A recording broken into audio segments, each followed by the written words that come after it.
معزز سامعین و حاضرین، السلام علیکم ورحمۃ اللہ وبرکاتہ۔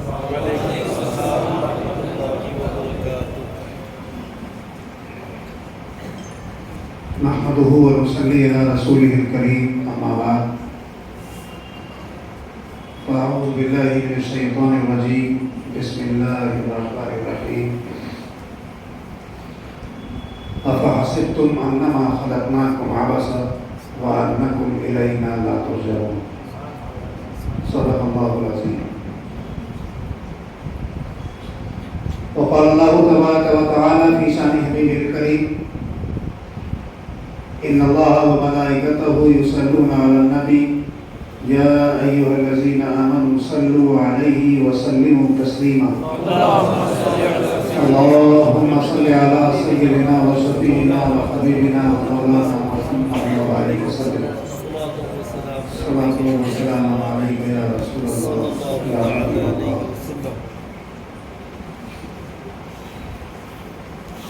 اللہ رب العزت کا شکر و احسان اور اس کا فضل اور اس کا کرم کہ ہمارا یہاں اکٹھا ہو کر، یہاں جمع ہو کر اللہ کا اور اس کے رسول کا اور اس کے مقرب بندوں کا ذکر کر رہے ہیں اور ذکر سن رہے ہیں۔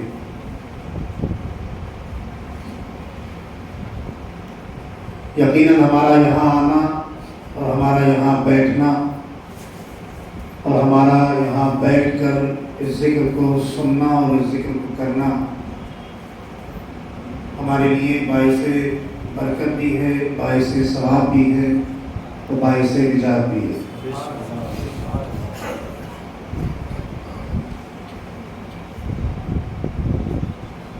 اللہ رب العزت کی بارگاہ میں دعا ہے کہ وہ ہمارے آنے کو اور ہمارے ذکر کرنے کو اپنی بارگاہ میں قبول فرمائے،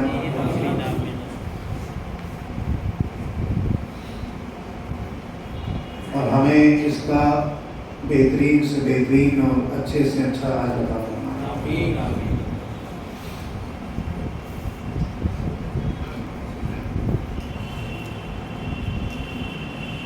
اعلیٰ حضرت تاج الفضل ارشاد فرماتے ہیں کہ بسی جو آنکھ میں پیرانے پیر کی صورت، بسی جو آنکھ میں پیرانے پیر کی صورت، نظر سے گر گئی بدر منیر کی صورت، نظر سے گر گئی بدر منیر کی صورت، اور ہر ایک داغے دلے تار رشک مہر بنے، ہر ایک داغے دلے تار رشک مہر بنے، جو دیکھوں اس شہ روشن ضمیر کی صورت، جو دیکھوں اس شہ روشن ضمیر کی صورت، اور شہانے دہر نہ لیں نام تخت و تاج کبھی، شہانے دہر نہ لیں نام تخت و تاج کبھی، جو دیکھ لیں تیرے در کی حسیر کی صورت، جو دیکھ لیں تیرے در کی حسیر کی صورت، اور کشاں کشاں لیے جاتا ہے تیرا جذبہ عشق، کشاں کشاں لیے جاتا ہے تیرا جذبہ عشق، چلے عراق کو عاشق اسیر کی صورت، چلے عراق کو عاشق اسیر کی صورت، فروغ جلوہ رخسار سے نمایاں ہے، فروغ جلوہ رخسار سے نمایاں ہے، نبی کی شان جناب امیر کی صورت، نبی کی شان جناب امیر کی صورت، ظلم کرتا ہے مجھ پر مگر نہیں دیکھی، جو ظلم کرتا ہے مجھ پر مگر نہیں دیکھی، عدو نے میرے معین و نصیر کی صورت، عدو نے میرے معین و نصیر کی صورت، تیرے حضور میں کیا عزم مدعا ہے ضرور، تیرے حضور میں کیا کہ خود سوال ہے شاہ فقیر کی صورت، کہ خود سوال ہے شاہ فقیر کی صورت۔ اللہم صلی علی سیدنا و حبیبنا و مولانا صلاۃ و سلام علیہ یا رسول اللہ۔ اللہ رب العزت نے اس کائنات کو پیدا فرمایا،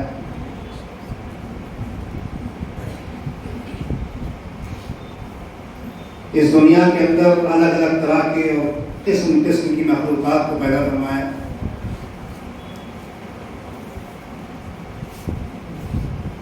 اس کائنات کے اندر اللہ رب العزت نے پہاڑوں کو وجود بخشا، اسی کائنات کے اندر اللہ رب العزت نے سمندروں اور ندیوں اور جھرنوں کو وجود بخشا، اسی زمین اور آسمان کے درمیان اللہ رب العزت نے پیڑ پودوں کو وجود بخشا، اسی کائنات کے درمیان اللہ رب العزت نے جانوروں کو وجود بخشا اور ان کو زندگی عطا فرمائی، اور اسی زمین و آسمان کے نیچے اور اسی کائنات میں اللہ رب العزت نے انسان کو پیدا فرمایا۔ اللہ رب العزت نے انسان کی تخلیق فرمائی، اور انسان کی ایسی تخلیق فرمائی کہ اس کو اپنی تمام مخلوقات میں سب سے ارفع والا مقام دیا، اپنی تمام مخلوقات میں اس کو شرف بخشا، اور اپنی تمام مخلوقات میں اس کو برتر و بالا بنایا۔ آپ دیکھیں کہ اس دنیا کے اندر جتنی بھی چیزیں ہیں، جو بھی اللہ کی مخلوقات ہے جس کو اللہ نے تخلیق فرمایا ہے، اگر ہم اس کائنات کا اور اس دنیا کا مشاہدہ کریں تو وہ تمام چیزیں اللہ نے انسان کے زیر اثر کر دی۔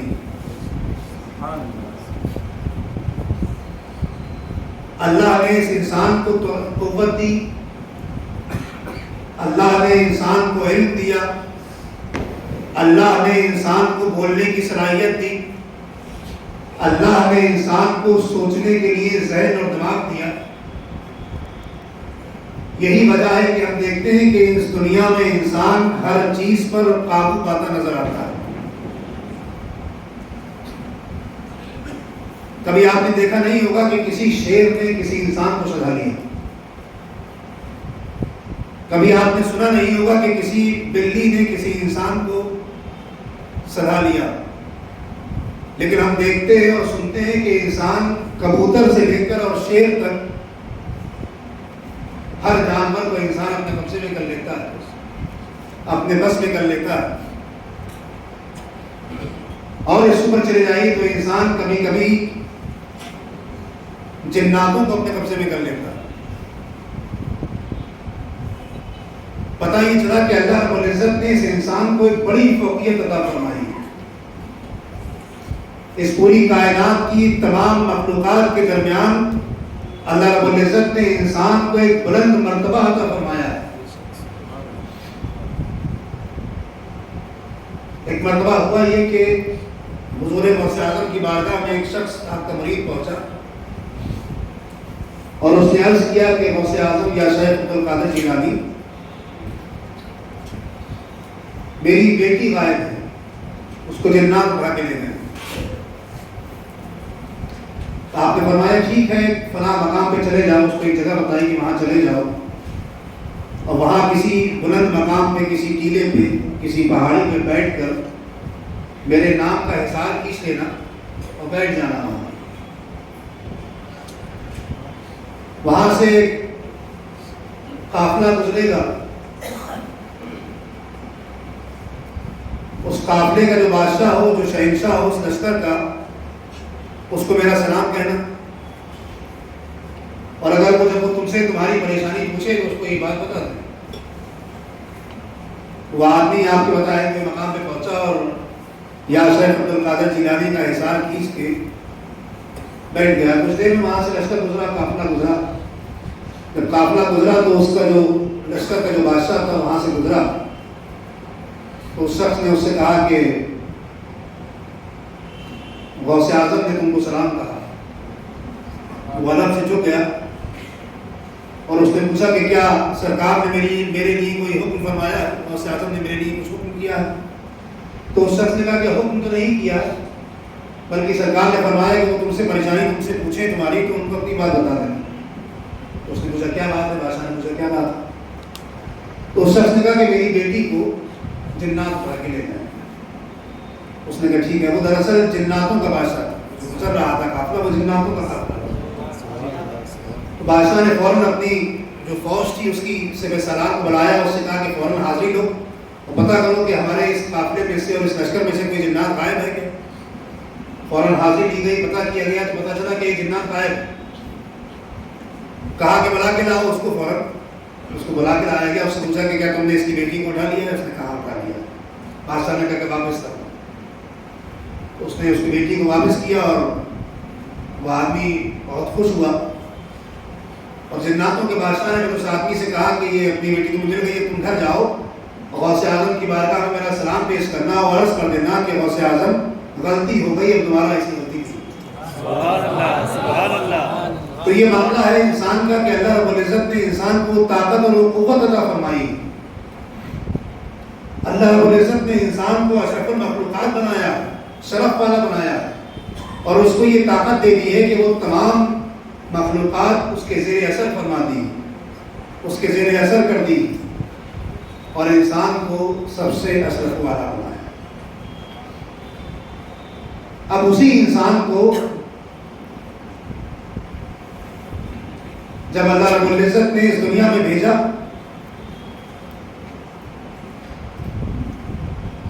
اور اس کے بعد اس کی اصلاح کے لیے، اس کی ہدایت کے لیے، اس انسان کی تربیت کے لیے بے شمار اپنے انبیاء اکرام کو مبعوث فرمایا، اپنے نبی کو مبعوث فرمایا، اپنے رسولوں کو بھیجا. مختلف وقتوں میں مختلف اللہ کے نبی اور رسول اس دنیا میں آتے رہے اور دنیا میں تشریف لا کر اسی انسان کی ہدایت کرتے رہے، اسی انسان کی اصلاح کرتے رہے. اگر یہ راستے سے بھٹک جائے تو اس کو سیدھے راستے پر لگاتے رہے. یہ سلسلہ حضرت آدم سے شروع ہوا اور ہوتے ہوتے ہمارے اور آپ کے نبی آخری پیغمبر جناب محمد مصطفیٰ صلی اللہ علیہ وسلم پر آ کر اس دروازے کو اللہ رب العزت نے بند کر دیا. لیکن جب معاملہ یہ ہوا کہ اس انسان نے اس دنیا میں آ کر بے رحمی اختیار کر لی، اس انسان نے کہ جس کو اللہ نے تمام مخلوق سے اشرف بنایا تھا، تمام مخلوق سے بلند و بالا اور برتر بنایا تھا، تمام مخلوقات پر اس کو فضیلت بخشی تھی، جب اسی انسان نے اس دنیا میں آ کر بے رحمی اختیار کی، اسی انسان نے اس دنیا میں آ کر اس راستے کو چھوڑ دیا کہ جس پر چلنے کا اللہ نے حکم دیا تھا، تو اللہ رب العزت نے اپنے کلام مجید میں ارشاد فرمایا افحسبتم انما خلقناکم عبثا، کیا تم یہ گمان کرتے ہو، کیا تم یہ سوچتے ہو، کیا تم یہ سوچ رہے ہو کہ تمہیں اس دنیا میں بیکار بھیج دیا ہے؟ کیا تمہیں اس دنیا میں کسی مقصد کے تحت نہیں بھیجا ہے؟ کیا تمہارا اس دنیا میں بھیجنے کا کوئی کام نہیں ہے؟ کیا تمہیں اس دنیا میں بس یوں ہی پیدا کر دیا؟ یہ اللہ رب العزت نے سوال کیا افحسبتم انما خلقناکم عبثا. دراصل اس سوال کے اندر ہی اس سوال کا جواب بھی ہے، اور دراصل یہ سوال ایک تنبیہ کے طور پر اللہ رب العزت نے اپنے انسانوں، اپنے بندوں کے لیے سامنے رکھا کہ کیا تم یہ گمان کرتے ہو کہ تمہیں ہم نے بیکار پیدا کر دیا؟ دراصل اس کا مقصد یہ ہے اور اللہ رب العزت کا فرمان یہ ہے کہ اے انسانوں، ہم نے تمہیں بیکار پیدا نہیں کیا، ہم نے تمہیں یوں ہی پیدا نہیں کیا ہے، ہم نے تمہیں آبس پیدا نہیں کیا ہے، بلکہ ہم نے تمہیں کسی مقصد کے تحت پیدا کیا، ہم نے تمہیں کسی کام کے لیے پیدا کیا، ہم نے تمہیں اپنی عبادت کے لیے پیدا کیا. ہم نے تمہیں دنیا میں اس لیے بھیجا کہ تم دنیا میں جاؤ اور ہماری عبادت کرو، دنیا میں جاؤ اور ہمارے رسول جو پیغام دیں اس کو اپنا لو، اور ہمارے رسول جن چیزوں سے تمہیں منع کرتے ہیں اس سے رک جاؤ، اور ہمارے رسول